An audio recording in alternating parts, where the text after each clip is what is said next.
Bonjour à toutes et à tous, c'est Jason, j'espère que vous allez bien. Aujourd'hui on se retrouve pour une nouvelle vidéo et je suis là avec Dr. Salut tout le monde. Aujourd'hui Dr. m'a préparé quelques exercices, faire des exercices à deux. C'est parti. C'est parti. Voilà Ellie, on a eu l'idée de faire quelques petits exercices parce que ben voilà, on n'a pas tous l'occasion d'être tout le temps avec toute son équipe ou bien on n'est pas tout le temps avec les bonnes personnes pour s'entraîner. On va montrer quelques petits exercices à faire à deux. Ça peut être un partenaire, un copain, un papa, une maman, peu importe. Et puis on va travailler les passes, la prise d'information, la conduite de balle et puis j'ai même prévu un petit jeu assez rigolo sur la fin. T'es prêt? Alors, petit exercice de conduite de balle. Ellie va partir du cône rouge là-bas. J'ai fait des assiettes d'un côté rouge, de l'autre côté jaune. Il va partir en conduite de balle du côté où je vais lui dire, soit du côté jaune, soit du côté rouge. Et puis, il doit regarder les informations que je lui donne, donc la couleur. Il doit garder la maîtrise du ballon et adapter sa course, pas aller trop vite, pas aller trop lentement. Bien sûr, la conduite de balle, c'est pas un exercice facile. Les enfants ont tendance à avoir les yeux rivés sur le ballon. Ce qu'on demande ici, c'est qu'ils regardent la couleur que j'annonce et qu'ils retournent dans sa conduite de balle. Il n'y a pas besoin qu'il lève tout le temps sa tête, c'est quasi impossible pour un enfant. Un simple regard, une petite fraction de seconde, juste pour voir la couleur, ça suffit. Ça force l'enfant à continuer à garder une certaine vitesse et garder une maîtrise du ballon, tout en prenant l'information des éléments qu'il y a autour de lui. C'est ça le but dans cet exercice. On n'essaie pas de chercher la vitesse à tout prix ou alors d'essayer de le faire garder la tête levée, c'est pas possible pour un enfant. Variante de cet exercice, là je suis resté juste sur les couleurs de passer à gauche et droite. On peut très bien imaginer une information supplémentaire de se dire s'il part sur le côté rouge, c'est uniquement le travail de l'intérieur du pied. Et le jaune de l'extérieur du pied, il y a une multitude de variantes à donner à cet exercice. Libre choix aux entraîneurs de décider en fonction du niveau de ses joueurs.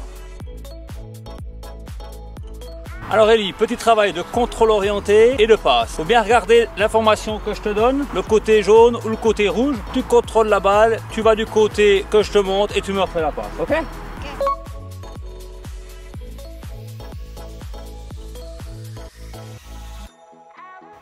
Cette fois, exercice de passe sous forme de prise d'information, donc il y a contrôle passe. Comme vous pouvez le voir, il part un coup sur son pied gauche, un coup sur le pied droit. Mais surtout, ici, en plus de la prise d'information, ce qu'on veut, c'est que l'enfant ne s'arrête pas. Il faut qu'il soit tout le temps en mouvement.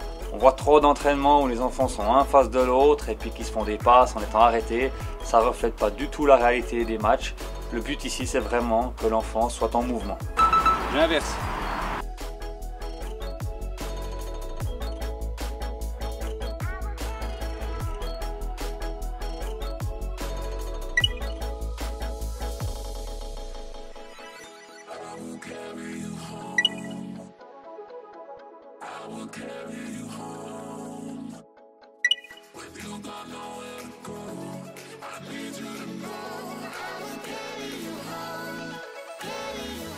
Alors Ellie, prochain exercice, tu partiras toujours de l'assiette du fond. Je vais te montrer la direction à prendre, gauche ou droite. Tu dois aller du côté que je te montre et puis en une touche de balle, je te ferai une passe et tu devras me la remettre. Ça se fait en une touche de balle. Tu retournes toujours à l'assiette du fond. Si je ne montre rien, tu viens sur l'assiette du milieu et tu peux choisir le pied gauche ou le pied droit, puis moi je dois m'adapter. Dans cet exercice, le principe ressemble beaucoup à l'exercice précédent. Il y a toujours l'information à prendre. Il faut toujours rester en mouvement. Mais cette fois, on va mettre l'accent sur la qualité de la passe. On veut vraiment cette fois que l'enfant remette comme il faut la passe à son coéquipier.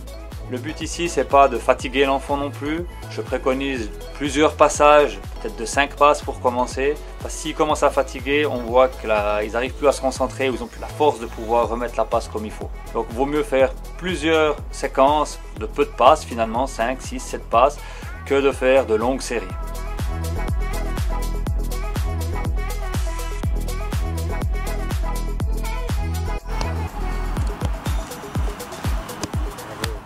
Alors Ellie, on va terminer avec un jeu, un petit jeu très sympa. J'ai installé 3 cônes, on va utiliser chacun un ballon. Il y aura le chasseur et le chassé.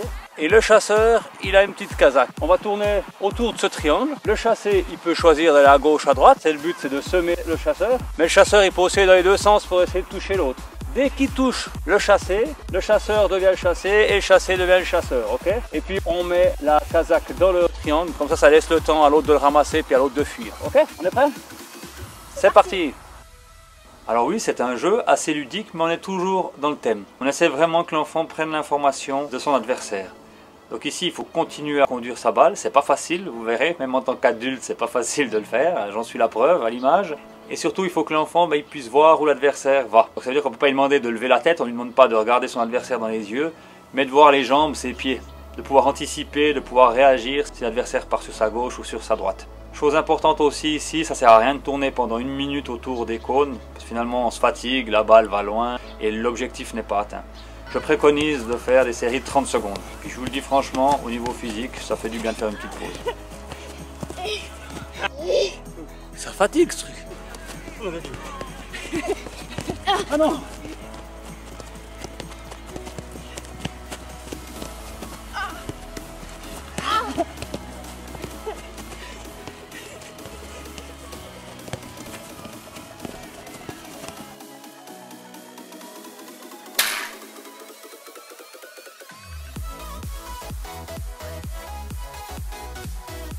Tricheur! Moi, docteur, il a triché. Trouver des astuces, hein? Va vite! Oh non! Non!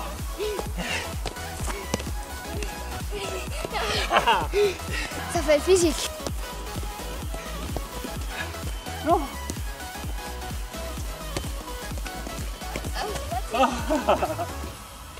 Ellie, plus fort! Donc voilà, c'est la fin de cette vidéo.